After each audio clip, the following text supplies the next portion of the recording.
História da música brasileira. Muita gente associa história às coisas que ficaram para trás, mas a música é um dos elementos mais vivos na cultura do Brasil. E não apenas a música popular, mas a produção musical em todas as esferas, inclusive com o reconhecimento de muitos de nossos músicos que hoje integram grandes orquestras pelo mundo afora. E isso é maravilhoso. Mas o fato é, não chegamos a isso por acaso. A história se movimenta. Conhecimentos e técnicas são difundidos, digeridos e devolvidos na forma de novas produções. É um movimento fantástico. Eu quero mostrar uma coisa para vocês.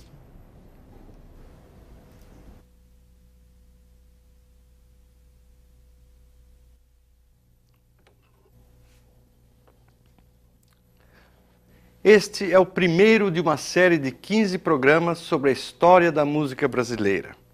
Vamos percorrer 5 séculos, ou eu posso dizer, vamos ouvir 5 séculos. Tenho certeza de que muita gente vai se surpreender com a qualidade das peças selecionadas. Um exemplo.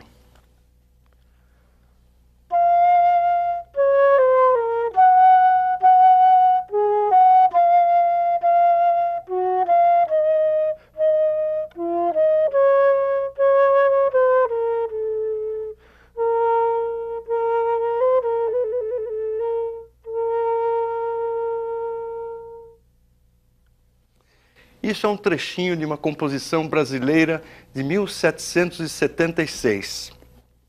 Só é possível ouvir peças do passado graças aos grandes esforços de musicólogos que se dedicam a resgatá-las nos baús da história. E para nós isso é fundamental porque damos uma grande importância a uma interpretação fiel ao estilo da época.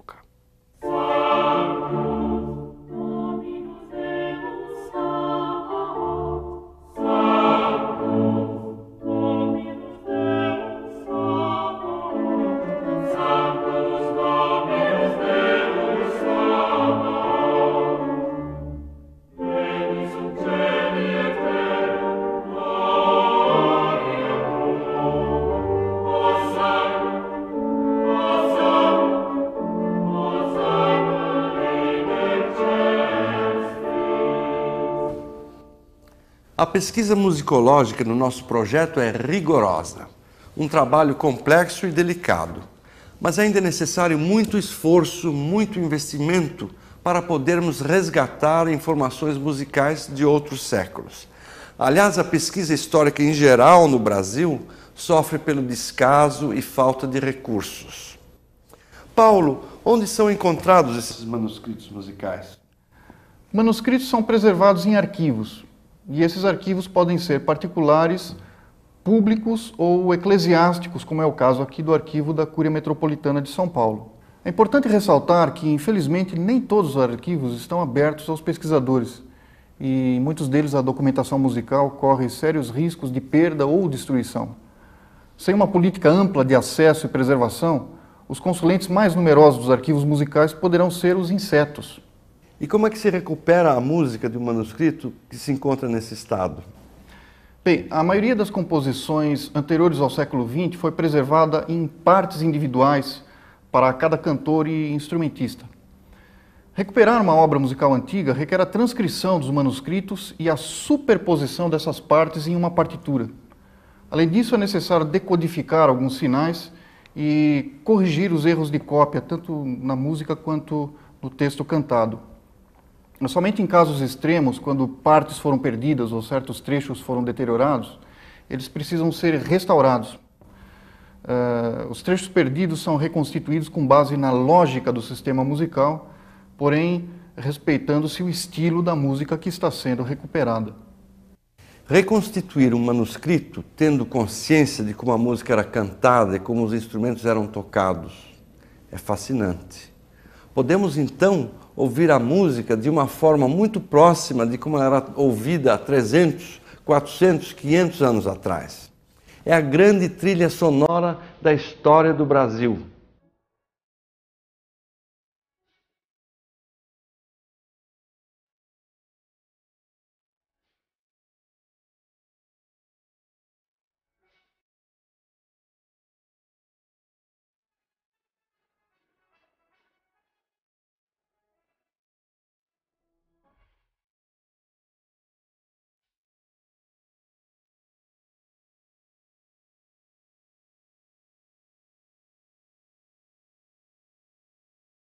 o Guarani, do espetacular Carlos Gomes. Muita gente conhece, mas poucos sabem do sucesso internacional desse brasileiro já no século passado. E a música nos leva até lá. Viajamos com ela. Claro que, como historiador, vamos fornecer indicações precisas para os viajantes da história da música brasileira.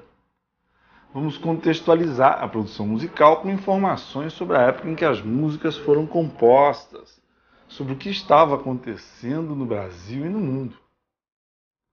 E quanto aos homens que faziam música? Quem eram? Como viviam? O que era para eles fazer música?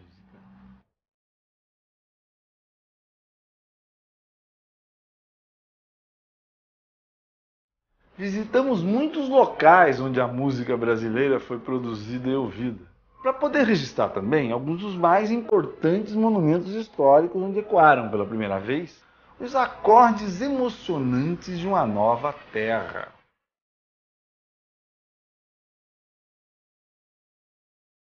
A proposta está lançada: revelar a cultura brasileira.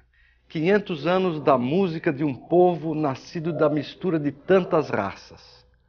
Por onde começamos?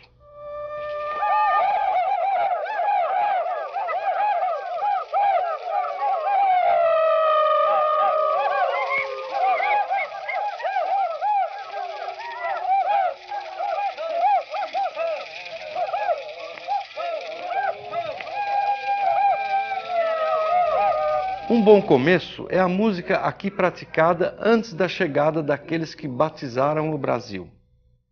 Afinal, que música podem ter encontrado os europeus que atravessaram o Atlântico há 5 séculos?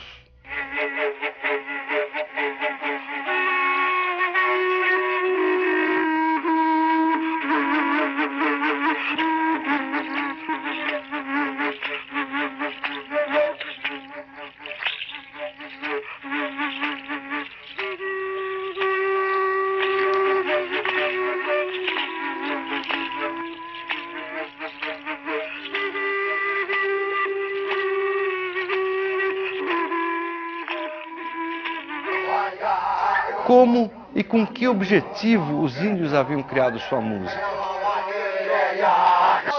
O que se pode imaginar é que essa arte de arranjar sons, a fruição de um ritmo e o entoar de uma canção tem acompanhado a humanidade nos seus rituais religiosos, nas guerras, na busca de alimento, enfim, nos eventos e festas que ajudam a organizar o dia a dia.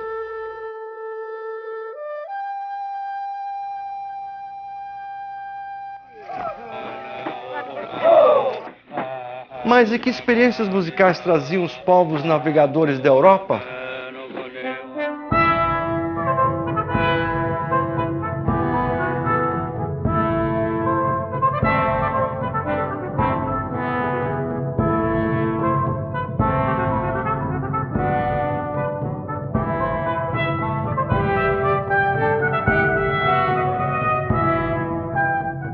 A Europa respirava religiosidade, mas, além da música sacra, entre os homens que chegavam eram também comuns as canções e danças.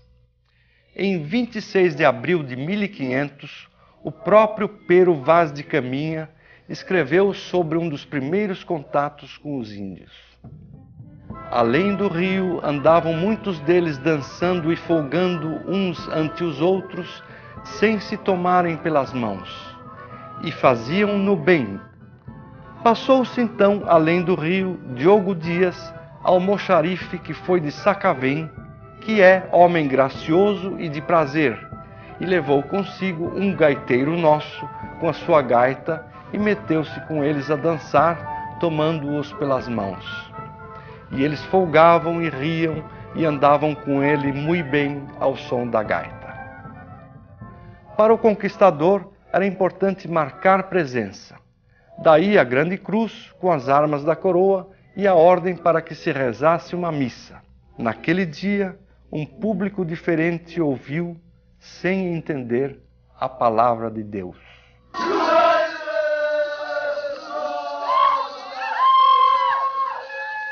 A cobiça fez com que para o Brasil navegassem franceses, ingleses, holandeses, gente em busca das riquezas e promessas do Eldorado. Os franceses, em especial, chegaram a tentar criar uma colônia para onde viriam seus dissidentes cristãos, os calvinistas da França Antártica. Entre eles, Jean de Lery chegou a tentar transpor o trecho de uma melodia indígena para a linguagem da notação musical europeia. Tarefa impossível, já que essa notação não pode nos dar uma ideia precisa de como essa música era executada. Apesar das imensas diferenças, alguns europeus quiseram e conseguiram se aproximar dos índios. Aliás, eles fizeram com que os índios se aproximassem deles. Os jesuítas chegaram ao Brasil dispostos a tudo para catequizar os índios, que, a seus olhos, eram cristãos sem o saber e, por isso, deviam ser responsabilidade exclusiva da Igreja. Os missionários logo cuidaram de aprender a língua tupi, praticada em grande parte do litoral da Nova Terra.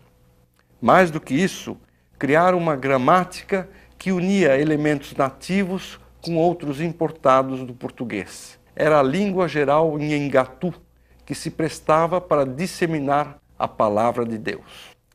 Sem usar a força, os jesuítas reuniram sob seu comando milhares de índios. José de Anchieta, por exemplo, não usava apenas a palavra, usava também a música.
Os jesuítas estavam preocupados com as almas dos índios, enquanto os colonos só se interessavam por seus braços para o trabalho escravo. A estratégia dos religiosos foi reunir os índios em grandes empreendimentos agrícolas, as missões. Nelas, sob sua guarda, eles estariam sob a proteção divina, embora perdendo sua identidade cultural. Assim, tornaram-se alvos fáceis dos bandeirantes apresadores de índios. Os religiosos tiveram certo êxito na transmissão de alguns elementos culturais, principalmente entre as crianças. Os curumins aprendiam a usar instrumentos como flautas, trombetas e violas. E mais tarde, nas grandes missões no sul do Brasil e no Paraguai, os índios chegaram até a fabricar regularmente instrumentos musicais. As crianças índias cantavam, em latim e no Nhengatu, as principais orações católicas. Os versos das cantigas de Anchieta também serviam à catequese. Em algumas delas eram utilizadas melodias europeias já existentes.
Durante o século XVII, o domínio português sobre o Brasil foi ameaçado pelas invasões holandesas.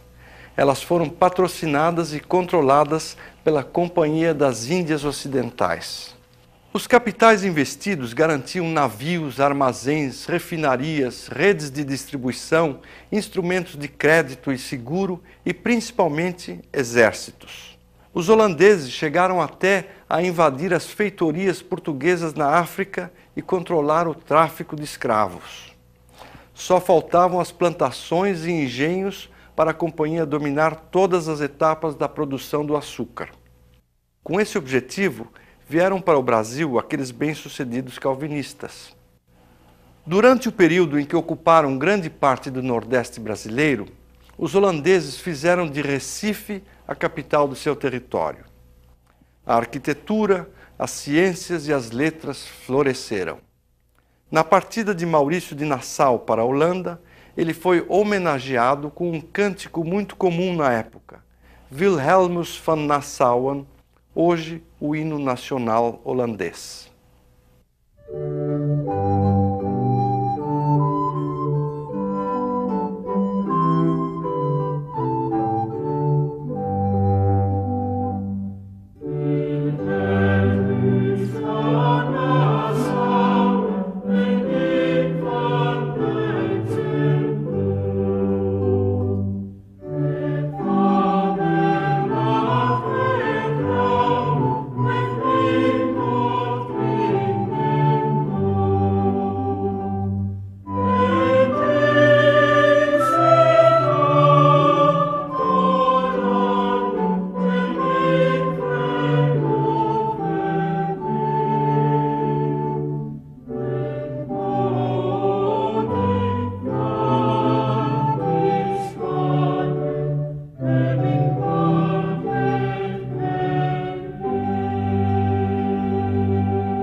A produção cultural no Brasil português dos séculos XVI e XVII é praticamente uma obra dos jesuítas.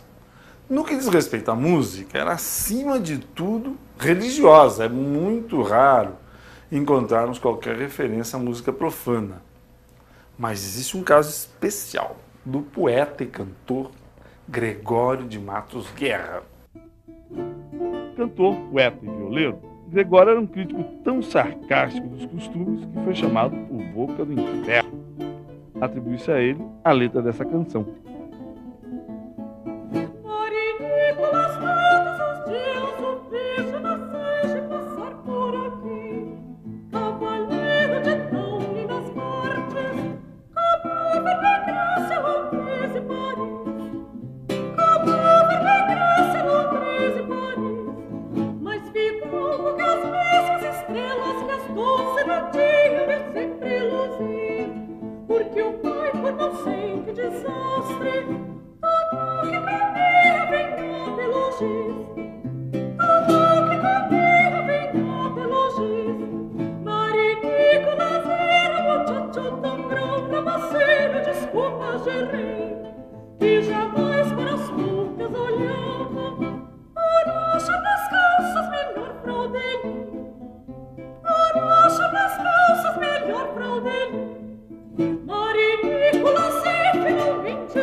Entre os portugueses, a música naquele começo de Brasil era quase sempre sacra, cantada em latim e com características da música vocal renascentista da Europa.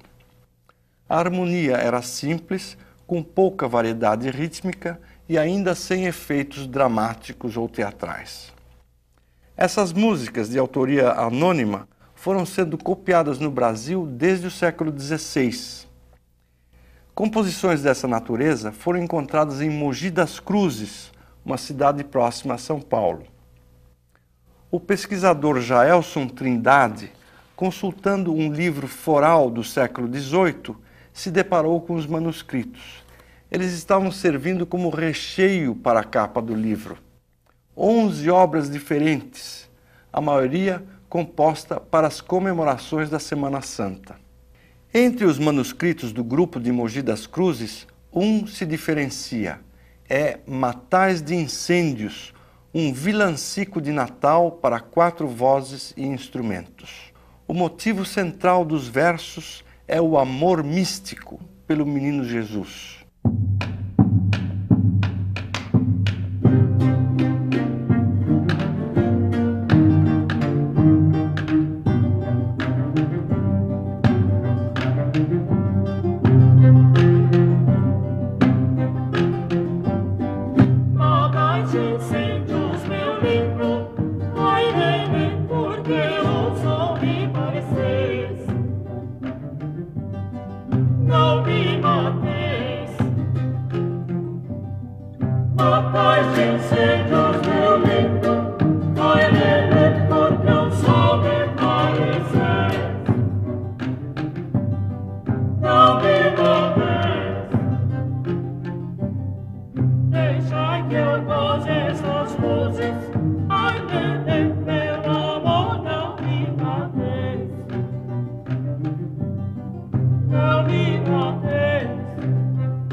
Desses 2 séculos de história brasileira, de 1500 até 1700, restaram poucos registros da música praticada aqui.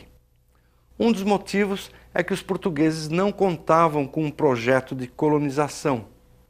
Enquanto os espanhóis se punham a fundar vilas e cidades, dando origem a uma teia urbana, a ocupação do Brasil era esparsa. Sem muitas cidades, foi difícil manter documentação sobre o que aqui se fazia, mas a situação havia de mudar.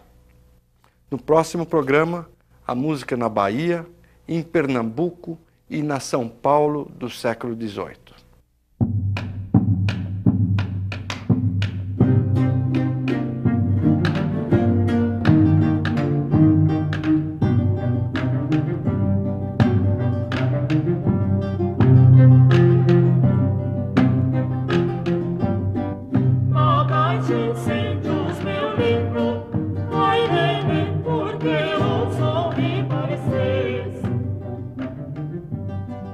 Não me mates.